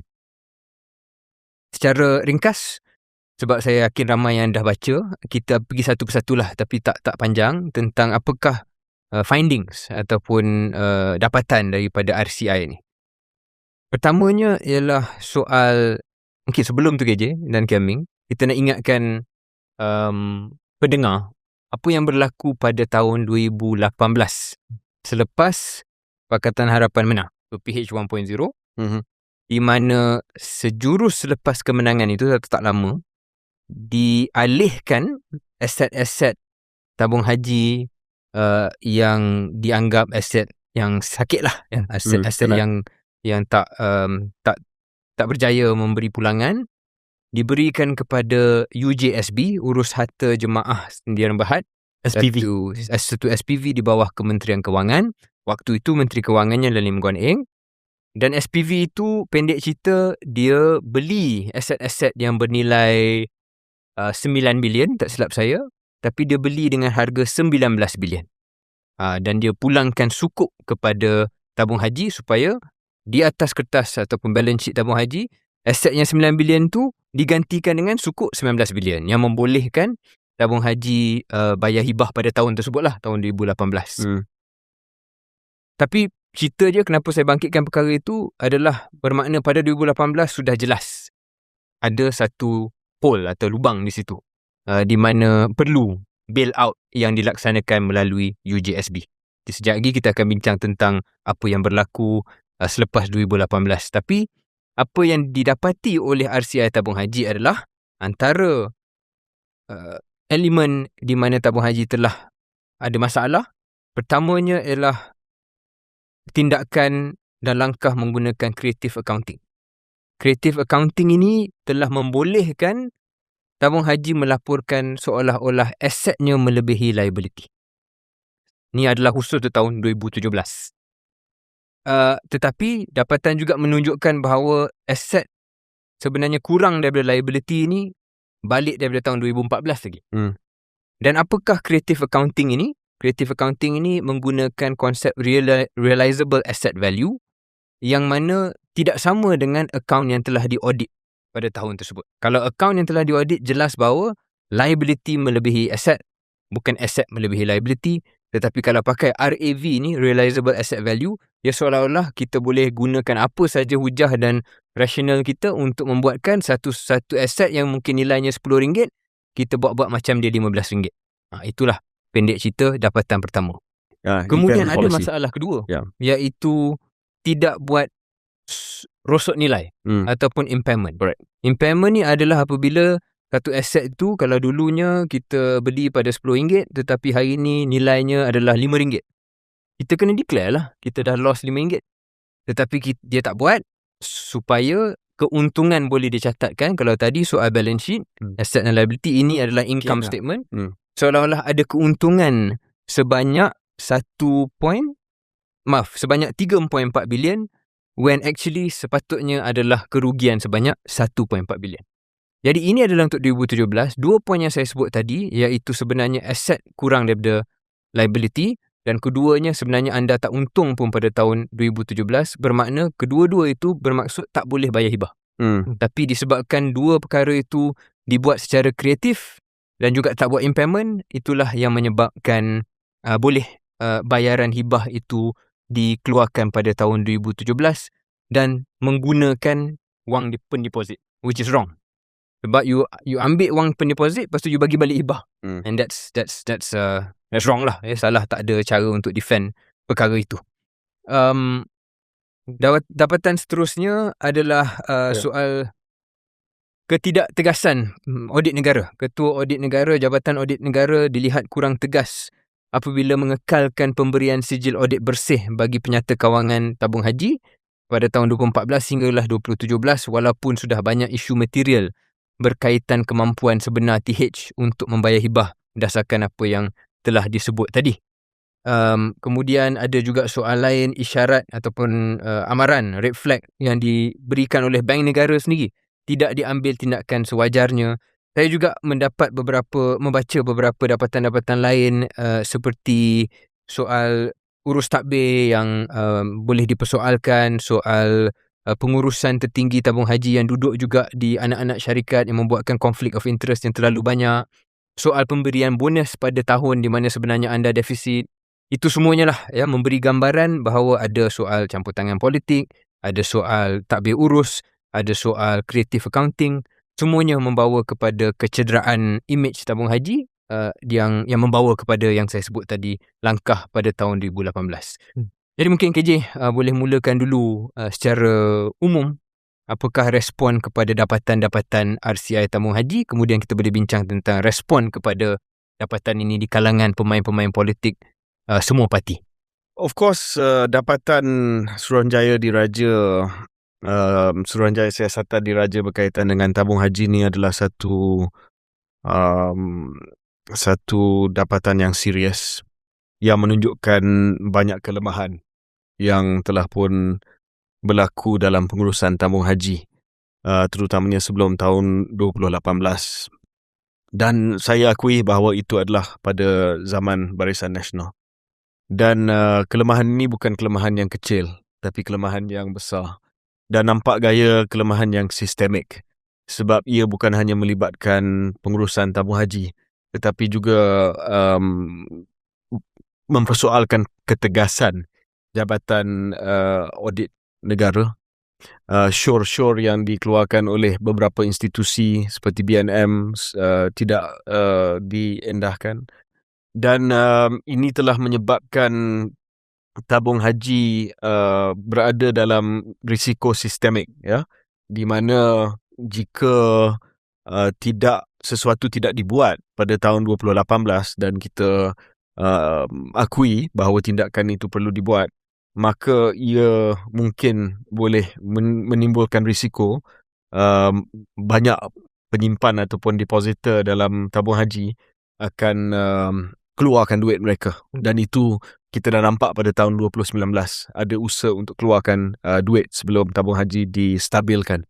Dan ini akan memberi satu kesan besar bukan hanya kepada tabung haji dan juga institusi tabung haji itu sendiri yang ditubuhkan untuk menjaga wang pendeposit, untuk membuat pelaburan yang berisiko rendah, untuk memastikan bahawa hibah hanya dapat diagihkan dalam keadaan di mana ada keuntungan. Tetapi juga satu kesan kepada the financial system. If tabung haji went down, it would have shocked the financial system in Malaysia. Ada beberapa perkara yang saya nak sebut tentang implikasi laporan ini, dan selepas itu kita nak kaitkan dengan politik. Pertamanya adalah bagaimana ini dikaitkan dengan campur tangan politik dan juga campur tangan daripada watak-watak politik. Orang ni semua kita kenal lah, termasuk sahabat kita Datuk Aziz yang menjadi pengerusi pada waktu itu, Datuk Sri Jamil yang menjadi menteri pada waktu itu, and ultimately of course they reported to Datuk Sri Najib. These are things that I will not deny that there were weaknesses and severe governance failures dalam tabung haji. Itu kita kena akui, ya. What they will say in their defense, dan ini kita dah mula nampak pada waktu pilihan raya Negeri Sembilan. Pertamanya, of course, the one that is most obvious lah, perkataan sakau itu tidak ada dalam laporan RCI. Hebat lah kalau RCI keluar kenyataan sakau. Ya, sakau ataupun pencurian, rasuah. So they try to make a distinction lah. Ini bukan sakau, tetapi saya rasa that's a pretty weak defense lah. Yes, mungkin, and then to be fair, benda ni masih lagi dalam siasatan semula daripada SPRM dan PDRM. So I don't want to saya tak nak preempt benda tu, ya. We don't want to preempt. Tetapi nampak gaya laporan Asia ni stop short of saying there was any criminal element, dan dia serah kepada the investigation agencies to. Sebab bukan skop RCI kot kan? Bukan skop RCI. Because it's not for them to investigate criminal elements, yeah. So UMNO of course latched on parts of UMNO latched onto that to say, oh, you know, tak ada sakau. And then that's one argument, satu daripada defense, daripada sebahagian daripada elemen dalam UMNO ataupun sebahagian daripada pemimpin UMNO. Yang kedua adalah dan ini I can understand why they did it, because dia cuba alihkan governance failure dan kata, well, at least disebabkan ini kita dapat bayar hibah yang tinggi daripada tahun 2014 hingga 2017, dan pada masa yang sama kita dapat bayar subsidi Hafiz, iaitu subsidi untuk jemaah muasasah, di mana kos meningkat daripada tahun 2013 dalam lingkungan 15,000 sampai ke 25,000 pada tahun 2022, tetapi tabung haji kekalkan fee tersebut untuk muasasah pada kadar RM9,980 sahaja dalam 10 tahun. Tetapi bil subsidi yang ditanggung oleh tabung haji naik daripada tahun 106 juta sehingga 300 juta pada tahun 2019, dan muasasah Hafiz ini dibiayai terus daripada keuntungan pelaburan tabung haji, dan dia mengurangkan jumlah yang dapat diberikan sebagai dividen kepada pendeposit tabung haji. So the argument is almost matlamat menghalalkan cara lah. Kita tujuan tabung haji ni adalah untuk kita kekalkan tak subsidi untuk muasasah.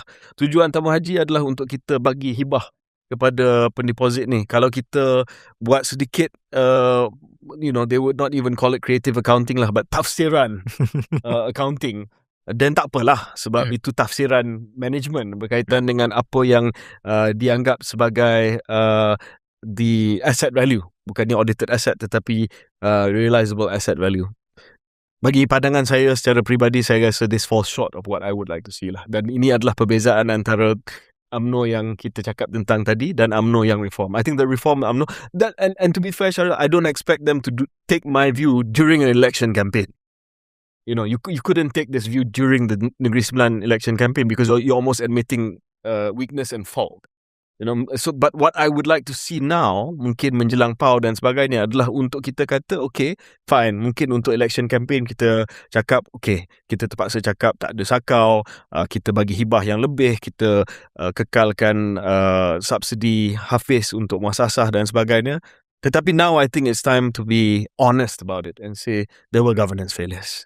Dan kalau kita ambil pendirian tersebut dan mengakui bahawa ada kelemahan dan kegagalan urus tadbir dan juga tata kelola dalam tabung haji, orang akan kata, okay, at least UMNO adalah sedikit bibit-bibit perubahan untuk bawa UMNO ke arah pemulihan, sebab they admit, we understand maybe masa Negeri Sembilan tak boleh cakap, tapi sekurang-kurangnya ada suara-suara di PAU yang kata bahawa we cannot just use those excuses to sweep these things under the carpet. What is weak, what is failures, what are governance failures, what is wrong, mestilah kita akui benda ni. Boleh saya respon dulu, Keming?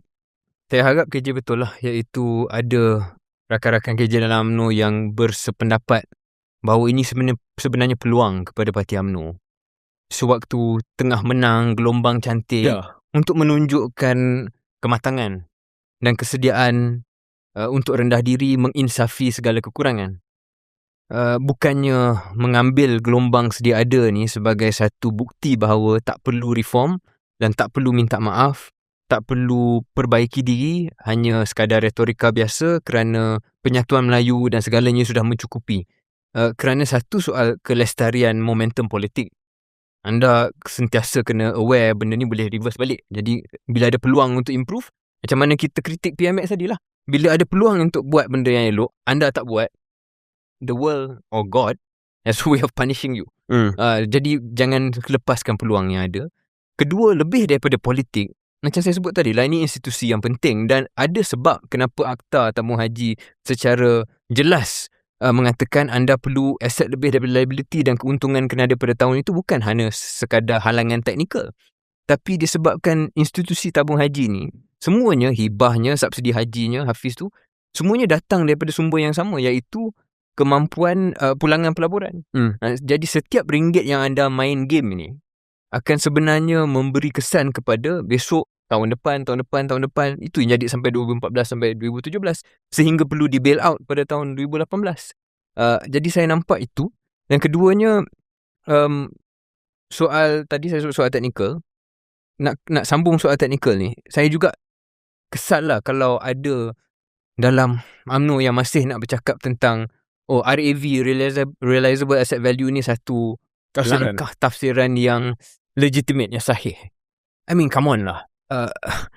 Itu seolah-olah that's not a good faith argument lah. Maknanya dia memang matlamat menghalalkan cara dan dia seolah-olah menggunakan istilah RAV ni untuk membolehkan apa saja. Because it's versus audited. Ya, sebab dah audit. Audited asset value. Correct. So the audited asset value is the one you have to follow. Dia tak boleh lah dengan pandai-pandainya sengaja mengubah nilai aset itu supaya nampak bahawa I boleh bagi hibah. And then menghalalkan besok. Sebab yalah, kelestarian institusi itu hanya akan dijamin dengan tindakan pengurusan yang bertanggungjawab yang ikut akta, because the act was created for that reason. Memastikan institusi ni bukan boleh digadaikan, boleh dirisikokan semata-mata untuk keuntungan politik pada ketika itu.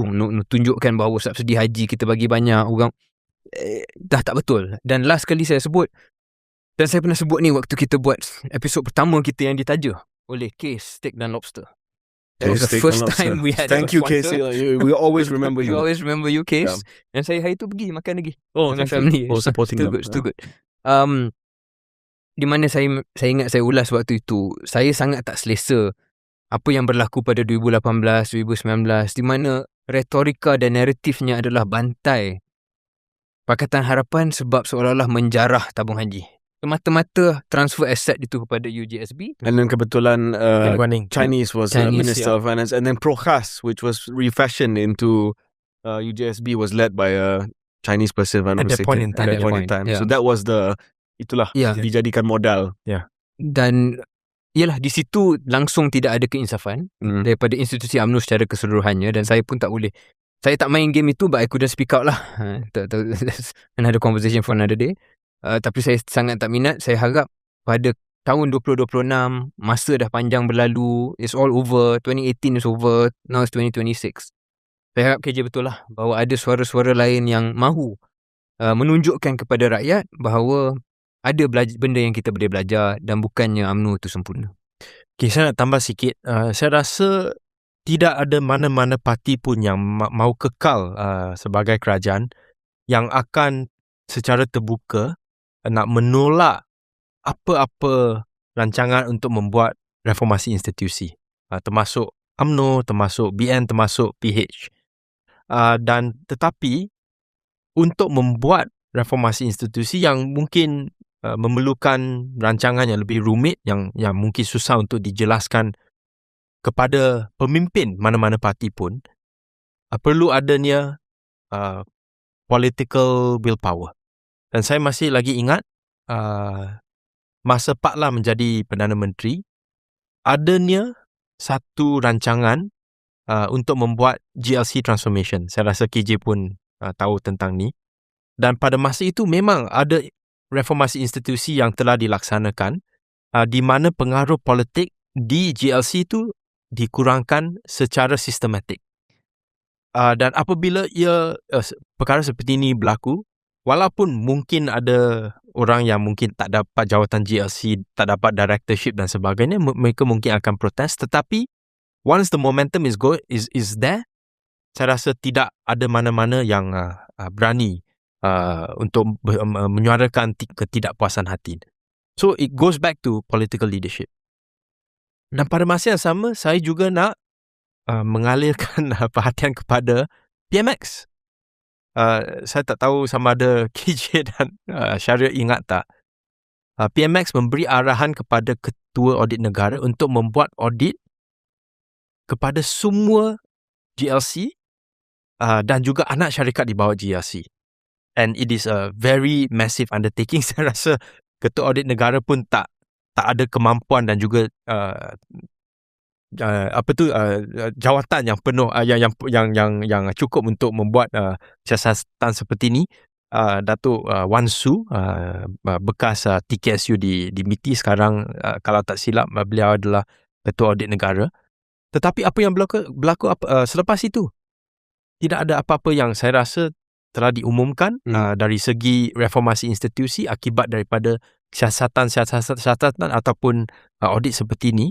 Dan yang lebih khusus kepada tabung haji, selepas RCI ini diumumkan dan pendapat tu diumumkan, saya rasa PMX pun tak begitu terperinci untuk mengulas apakah reformasi institusi yang beliau akan laksanakan.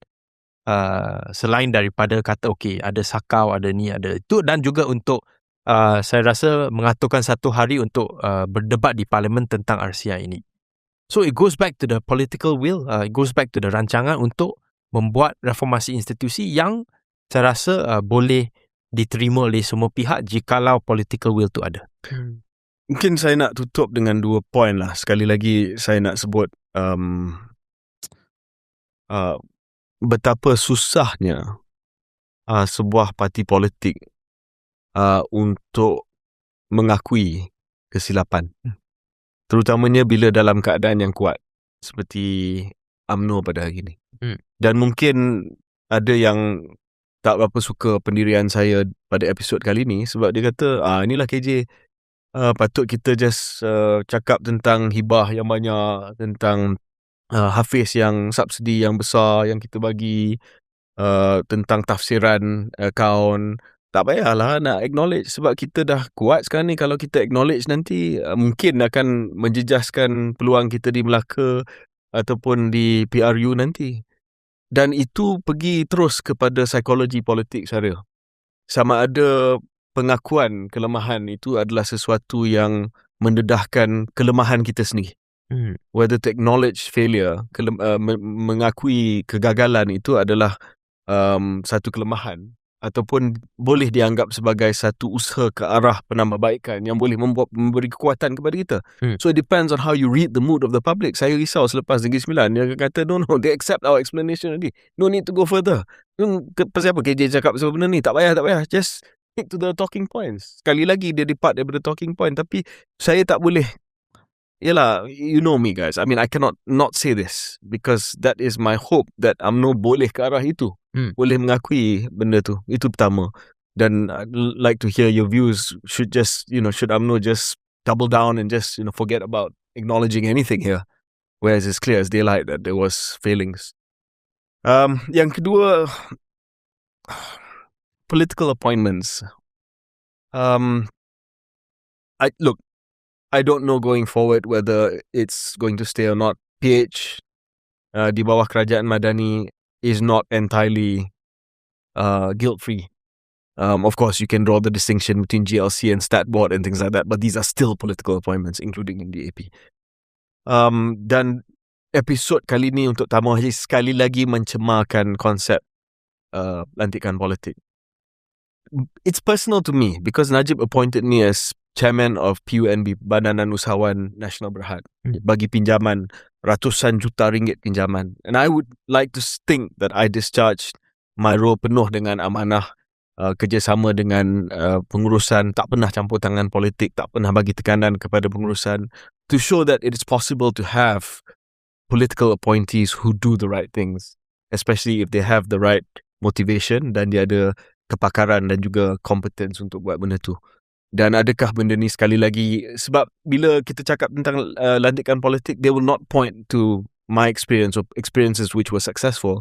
They will point to these ones lah and say that, just keep politicians out of it. Respon saya pada kedua-dua poin lah. Pertama, bukan sekadar mengaku lepas tu mengharap dengan pengakuan tu orang kesian. Tak, dia mengaku supaya ini langkah pertama kepada langkah-langkah seterusnya untuk tak buat benda yang sama. So itu kenapa saya rasa pengakuan itu atau pengiktirafan lah, kalau tak nak sebut pengakuan, pengiktirafan adalah satu langkah pertama kepada 3-4 langkah yang wajar pada satu parti yang benar-benar ikhlas hendak berreformasi. Soal kedua iaitu ialah lantikan politik. Di negara-negara lain, khususnya yang paling famous di Amerika Syarikat, lantikan politik itu adalah lazim. Dan mungkin di bawah pentadbiran yang sekarang ni di Rumah Putih sekarang ni bukan contoh yang terbaik lah untuk memanjangkan hujah ni. Tetapi sebelum this current state of affairs in US politics pun dah berzaman-zaman lantikan politik itu lazim. pada kedudukan yang sangat tinggi. Bukan hanya dalam kabinet, tetapi advisor, apa-apa sajalah yang akan pegang kuasa dan ada pengaruh besar.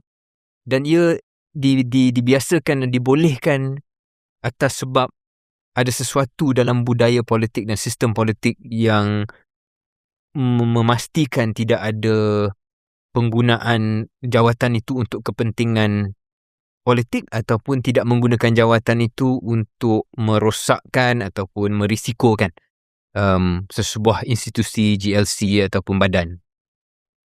Mungkin KJ dan Kiaming, walaupun secara prinsipnya kita rasa lantikan politik itu boleh, dan contoh-contoh kita boleh tunjuk pada diri sendiri ke pada orang lain ke yang kita rasa benda tu boleh. Tetapi selagi sistem kita masih lagi berasaskan politik yang membolehkan seseorang yang berjawatan tu mendapat sokongan, membolehkan politics of patronage tu menjadi sangat besar. Mungkin disebabkan itu, selagi kita tak selesaikan itu, mungkin lantikan politik itu kalau tak diberhentikan sepenuhnya pun sangat-sangat dikecilkan hanya kepada tempat-tempat dan jawatan-jawatan tertentu. Contoh, nak gunakan contoh KJ tu, PUNB. Mungkin ada hujah sebagai ahli politik yang ada rangkaian di bawah, rangkaian runcit di bawah, sesuai PUNB tu ada wakil orang politik. Tapi tabung haji tak ada berapa sangat. It's a financial institution. Dia bukan bantuan pada IKS atau PKS kan. So itu just a small example. Kalau kita tak tutup semuanya pun, boleh tak kita hadkanlah kepada hanya badan-badan tertentu yang mendapat skrutini yang besar daripada rakyat pun. Sebab bank memang tak boleh pun. Bank dah memang tak boleh pun. Ya. So mungkin kita luaskan benda yang tak boleh daripada yang boleh. Itu pandangan saya. 3 poin ringkas saja. Nombor 1, sekarang kawal selia ataupun reporting line tabung haji telah tukar daripada Menteri Agama kepada Menteri Kewangan. Itu berlaku waktu Tan Sri Muhyiddin jadi Perdana Menteri dan Zafrul adalah Menteri Kewangan. Kedua, lantikan politik tu saya rasa akan berterusan. Isu sekarang ialah nombor 1, sama ada lantikan politik itu adalah orang politik atau orang bukan politik. Itu saja. Actually, that's a good point. Maknanya lantikan politik atas sebab-sebab politik boleh akan terus berjalan. Ya. Walaupun orang tu bukan politician. Ya. Jadi untuk respons kepada itu saya rasa 2 cadangan. Satu ialah untuk lantikan pengerusi misalnya, adakah kerajaan boleh memperkenalkan satu sistem di mana you boleh go through satu vetting proses selain daripada SPRM. Mungkin ada director ataupun satu HR consultancy yang boleh vet beberapa nama. Itu nombor 1. Nombor 2 ialah walaupun ada lantikan ahli politik ataupun bukan ahli politik, jikalau urus tadbir dan governance structure, sistem governance tu di sebuah GLC ataupun stat board tu tidak begitu kuat, ketirisan seperti ini memang akan berlaku. Jadi the solution is to menguatkan internal urus tadbir ataupun internal governance. Itu saja. Okay, saya rasa banyak dah kita dah bincang. Mungkin kita habiskan di situ saja. Yeah. Anything else? Yeah. Thank you, Kiaming. Okay. Good luck for Special Congress. Saya bukan wakil, jadi saya tak perlu membuat keputusan sama ada untuk mengundi. Bukan perwakilan, tidak G7, G. Oh, Okay. Thank you.